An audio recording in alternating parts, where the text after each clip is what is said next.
Microsoft এক্সেলে এরকম amount পূর্ণ একটা শীটে টোটাল অ্যামাউন্ট কিভাবে বের করবেন সেটা সঠিক ফর্মুলা দেখাবো আজকের এই ভিডিওর মাধ্যমে।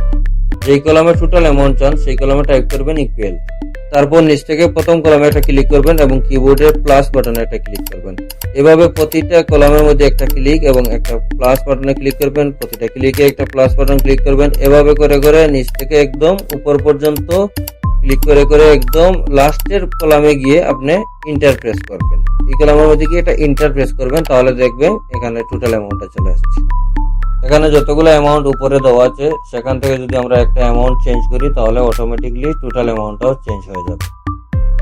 আমরা এখন এই ফর্মুলাটা ডিলিট করে আপনাদেরকে আরো সহজ একটা ফর্মুলা দেখাবো, দেখতে থাকুন ভিডিওটি।